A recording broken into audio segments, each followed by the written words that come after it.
Mais avant cela, on va valoriser un autre métier, celui de céramiste, en se rendant dans l'Allier, puisque nous avons en direct Mathilde Angelina Rebaud. Vous avez donc votre atelier Boue-Sol, un jeu de mots évidemment avec la boue, la terre que vous utilisez, et la céramique qui est votre boussole. Vous êtes installé donc à QC et vous dites sur votre site internet que vous êtes né avec une passion immense pour la création.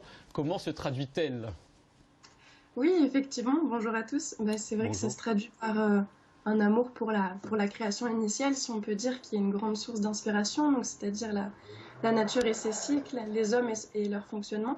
Donc je trouve que c'est une observation qui est fascinante de constater comme tout est magnifiquement organisé à chaque seconde. Et puis il y a aussi la création des hommes, bien sûr, qui ont ce pouvoir et qui peut prendre plein de formes différentes. Par exemple, mon frère fait de la vidéo, ma meilleure amie fait du chant. Donc tout ça, c'est des talents qui m'émerveillent parce que quand une personne, elle fait ce pourquoi elle est faite, quand elle fait ce qu'elle aime, je trouve qu'elle brille, elle rayonne et c'est magnifique à voir. On sent que la Et, personne est et animée. effectivement, vous êtes animé, vous brillez par la céramique. Pourquoi vous avez fait ce choix? C'est vrai que je serais tentée de dire en premier lieu pour sa malléabilité. Donc effectivement, l'argile, on peut la travailler directement avec les mains, on n'a pas besoin d'outils, on n'a pas besoin d'intermédiaires. Mais aussi parce que c'est à mon sens le métier dans l'artisanat le plus riche et le plus complexe et pourtant le plus simple parce qu'on se sert de l'argile qu'il y a partout à nos pieds. Mais on travaille avec les éléments, donc c'est ça qui rend les choses complexes, avec la terre, avec l'air, avec l'eau, avec le feu. Et puis on travaille pas non seulement l'argile, mais on travaille l'émail, donc ça donne l'impression de travailler une deuxième matière, pardon, c'est le verre.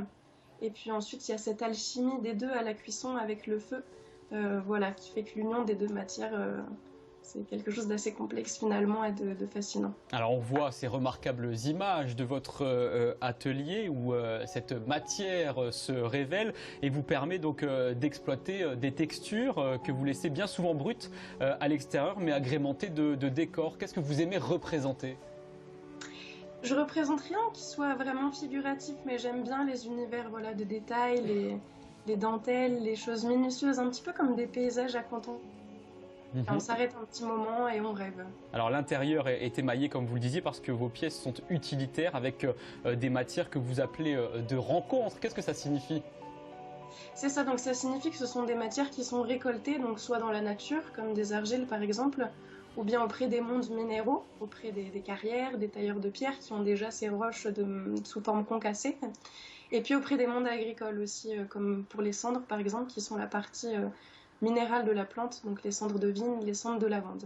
Donc voilà, tout ça, ça constitue la base de mon émail. Et comment ça se passe dans votre atelier? Quelles sont les étapes de réalisation? On vient de voir de manière accélérée le travail que vous pouvez faire, mais ça prend beaucoup plus de temps pour avoir une seule pièce. Effectivement, donc on a plein de petites étapes qui se succèdent les unes aux autres. Pour essayer d'être assez succincte, on a le tournage, donc on façonne la pièce. On attend qu'elle sèche un peu. Ensuite, on fait le tournassage, donc on parfait le dessous de la pièce. Ensuite, ça doit encore un petit peu sécher. Il y a plein de temps de séchage. Ensuite, il y a le décor, donc tout fait à main levée. Mhm. Ensuite, on a d'abord une première cuisson à basse température. Ensuite, on prépare l'émail, comme je vous ai dit, avec les matières récoltées. Ensuite, on émaille et on fait une seconde et dernière cuisson pour que cette fois l'émail fonde et se vitrifie. Et ensuite, moi, je ponce mes pièces pour qu'elles soient douces. Donc tout ça, ça prend un mois. Oui. Et vous Voilà. utilisez quel type d'outils?